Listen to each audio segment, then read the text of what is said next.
కాన్హాలో మేము వివిధ రకాల వ్యవసాయ పద్ధతులను అనుసరిస్తాము. మేము వాడే ఎరువులలో ఒకటి వర్మి కంపోస్ట్. సేంద్రియ వ్యవసాయంలో భాగంగా మేము సొంత ఎరువులను కూడా తయారు చేస్తాము. మేము ప్రధానంగా వాడుతున్నది ఆవు పేడ. కాన్హాలో కూడా దీని వినియోగానికి డిమాండ్ పెరుగుతోంది.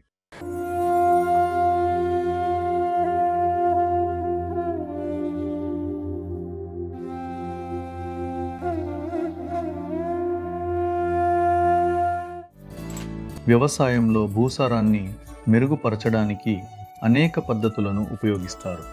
దాజీ మార్గదర్శకత్వంలో అంతర్జాతీయ హార్టికల్చర్ ధ్యాన కేంద్రమైన కాన్హా శాంతివనంలో మొట్టమొదటిసారిగా ఈ విధమైన పద్ధతిని మేము ఆచరణలోకి తెచ్చాము.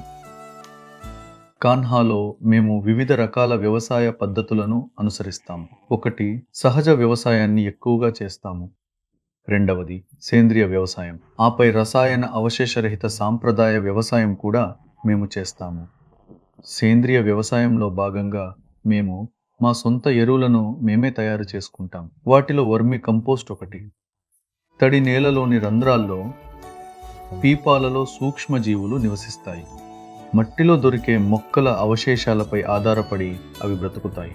అలా అవి వ్యర్థాలను విసర్జిస్తాయి. సూక్ష్మజీవుల నుండి వెలువడే వ్యర్థాలే నేల సారాన్ని పెంచుతాయి. దీన్నే వర్మి కంపోస్ట్ అంటారు. మాకు చిన్న వర్మి కంపోస్ట్ యూనిట్ ఉంది. ఇక్కడ మేము నెలకు 15 టన్నుల సామర్థ్యాన్ని సిద్ధం చేస్తాము. కేవలం 66 క్యూబిక్ మీటర్ల స్థలంలో మేము ఈ వర్మి కంపోస్ట్ను ఉత్పత్తి చేస్తాము. మేము వాడుతున్న సూక్ష్మజీవి ఆస్ట్రేలియన్ రెడ్ బ్రిగ్లర్. ఇది చాలా సహాయకారి అయిన సూక్ష్మజీవి. ఇది సేంద్రియ పదార్థాన్ని చాలా వేగంగా డీకంపోస్టు చేస్తుంది. కాన్హా కంపోస్టు యూనిట్లో ప్రాంగణంలోని ఆవుల నుండి ఆవు పేడను సేకరిస్తారు. దాన్ని ఆస్ట్రేలియన్ రెడ్ బ్రిగ్లర్కు ఆహారంగా ఉపయోగిస్తారు. దీని కారణంగానే కాన్హాలోని కంపోస్టులో నాణ్యత చాలా ఉన్నతమైనదిగా ఉంటుంది. ఇందులో భాగంగా మీరు ప్రాథమిక పదార్థాన్ని గనుక గమనిస్తే మనం వాడేది బహుశా 100 క్యూబిక్ అడుగుల వరకు ఉంటుంది. దీనికి 1.5 టన్నుల పొడి ఆవు పేడ అవసరం. మేము ఏం చేస్తామంటే వాడిన ఆవు పేడను తీసుకుని దాన్ని ఎండబెట్టి ఉంచుతాము. అంటే అది 100%లో 30% తగ్గిపోయి కేవలం 70% మాత్రమే మిగులుతుంది.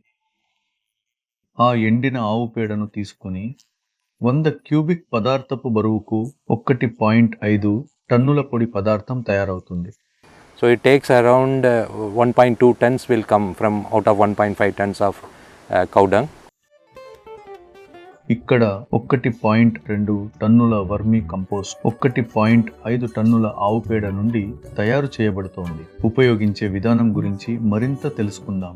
ఈ తయారీలో భాగంగా 3 అడుగుల వెడల్పు, 2 నుండి 3 అడుగులు ఎత్తు ఉండే విధంగా మడులను ఏర్పాటు చేసి అవి ఎప్పుడూ తడిగా ఉండేందుకు రోజులో 3-4 సార్లు స్ప్రింక్లర్లతో తడుపుతాం.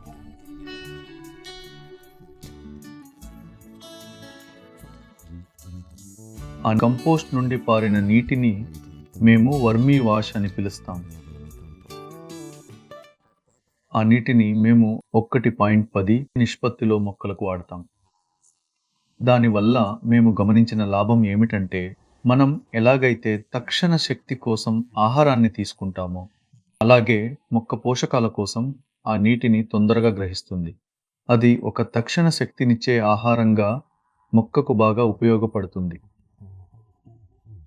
ఎరువులను ఎక్కువగా ఉపయోగించాల్సి వచ్చే కూరగాయలు, పళ్ళ తోటలకు ఈ వర్మి కంపోస్ట్ చాలా ఉపయోగకరం. అదేవిధంగా అడవిలోని మొక్కలకు వాటి వయస్సు, పరిమాణాన్ని బట్టి 3 నెలలకు ఒకసారి వర్మి కంపోస్ట్ అందిస్తారు. మేము ఒక చిన్న ప్రయోగంతో దీన్ని మొదలుపెట్టి దాదాపు ఇప్పటికి 2 సంవత్సరాలకు పైగా అవుతోంది. ఇప్పుడు 66 క్యూబిక్ మీటర్లలో జరుగుతోంది. దాని పరిణామాన్ని ఇంకా పెంచడానికి కూడా కృషి చేస్తున్నాం. ఎందుకంటే దీని డిమాండ్ కాన్హాలో కూడా పెరుగుతోంది. ఒక 150 నుండి 200 టన్నులు మాకు కావాల్సి ఉంది. అందువల్ల ఉత్పత్తిని ఇంకా పెంచాల్సి ఉంది.